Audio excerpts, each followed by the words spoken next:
प्रिय स्टूडेंट्स, आज मैं आपको राजस्थानी कला शैलियाँ व उपशैलियों के बारे में जानकारी दूंगी, जैसे मेवाड़, किशनगढ़, बीकानेर, कोटा, बूंदी, जयपुर इत्यादि, जो कि चित्रकला के विद्यार्थियों के लिए उपयोगी हैं। मैं डॉक्टर अर्चना चौहान, असिस्टेंट प्रोफेसर चित्रकला विभाग, SSD PC PG college, Roorkee, Haridwar, Uttarakhand, आपका अपने YouTube चैनल यूड्यूरेन में स्वागत करती हूँ। हम एक ही प्लेटफॉर्म से अनेक विषयों की जानकारी देते हैं। आप चैनल पर पहली बार विजिट कर रहे हो तो चैनल को सब्सक्राइब करें, जिससे आने वाले वीडियो सबसे पहले आप तक पहुंचे। आइए जानते हैं राजस्थानी कला। राजस्थानी कला या राजस्थानी शैली हिंदी साहित्य और चित्रकला के क्षेत्र में 15वीं शताब्दी का समय पुनरुत्थान का समय माना जाता है। साहित्य, कला, वास्तु आदि सभी का इस युग में बहुत ही विकास हुआ। इसी समय में कृष्ण लीला तथा रीतिकालीन छंद शास्त्रों पर आधारित चित्रों की रचना हुई, परंतु यह चित्र शैली अब तक चली आ रही अभ्रंश शैली नहीं थी, बल्कि इसका परिष्कृत तथा परिमार्जित रूप था, जो गुजरात तथा मेवाड़ में एक नवीन शैली के रूप में उदय हुआ। इसे राजस्थानी, राजपूत या हिंदू शैली के नाम से पुकारा गया। आइए बात करते हैं सबसे पहले मेवाड़ शैली। राजस्थानी शैली में मेवाड़ शैली का विशेष स्थान माना जाता है। इस शैली का सबसे प्राचीन चित्रों की कृति रूपासनाचार्यम है, जिसका लिपि काल 1423 ईस्वी है। सर्वप्रथम इसका उल्लेख विजय वल्लभ सूरी स्मारक ग्रंथ मुंबई में 1956 ईस्वी में हुआ है, जो दक्षिण शैली से प्रभावित है। कुछ विद्वानों ने इसे गुजरात व जैन शैली का मिश्रण बताया है। प्रमाणों के अभाव के कारण 16वीं शताब्दी में मेवाड़ की ही सही स्थिति जानना कठिन था। इसीलिए श्री अनंत कुमार स्वामी ने इस शैली को श्रीनाथ जी के मंदिर की असुंदर तथा अस्पष्ट कृतियों तक ही समझा, परंतु नए नए चित्रों की प्राप्ति के बाद आनंद कुमार स्वामी का निर्णय कुछ फीका पड़ गया है। मेवाड़ शैली की विशेषताएं। नंबर 1, रंग योजना। रंगों का बहुत सतर्कता से प्रयोग में लाया गया है। मुख्य रंग पीला, लाल तथा जोगिया है, परंतु विभिन्न रंगों का प्रयोग है।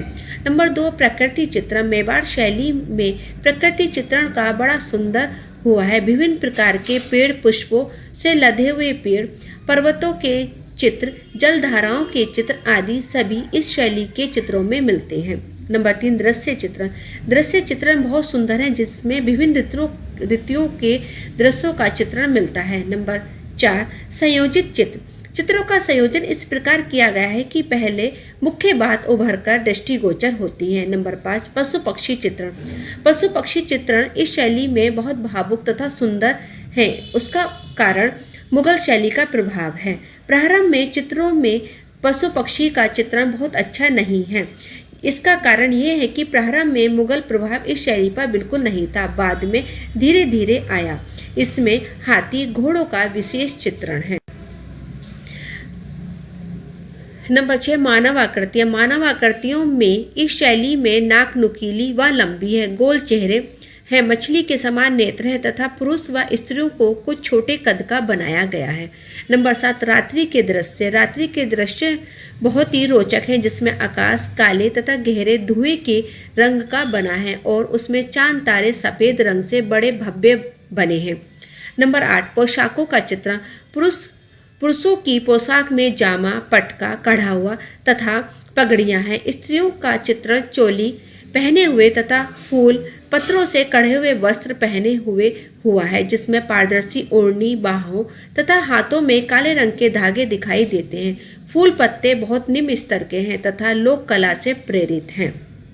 नंबर 9, वास्तु चित्रण। वास्तु या भवनों का चित्रण इस जागीर कला शैली का अनुकरण मिलता है। मकानों पर गुंबदों का अनुकरण मिलता है। मकानों पर गुंबदों का चित्रण है।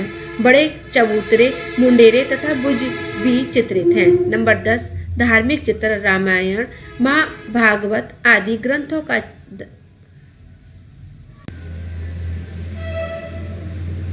डॉक्टर मोती चंद्र के अनुसार उदयपुर ही मेवाड़ शैली का मुख्य केंद्र था, नाथ द्वारा नहीं। इस शैली का विकास मुगलों के उदय तक भी बिना किसी रुकावट के चलता रहा। 1603 ईस्वी में चावंदा में कुछ रागनियों के चित्र निर्मित हुए। इन चित्रों का रेखांकन तथा रंग योजना व आकृतियां दक्षिण शैली के समान हैं। मेवाड़ शैली का 1605 से 1650 ईस्वी तक पूर्ण विवरण प्राप्त नहीं है, किंतु नेशनल म्यूजियम दिल्ली में सुरक्षित नायक नायिकाओं के मुगल चित्र से जो 1640 का निर्मित है, कुछ इस शैली का प्रकाश पड़ता है। जगत सिंह प्रथम 1628 से 1652 के समय में यह शैली चरम परिणति पर।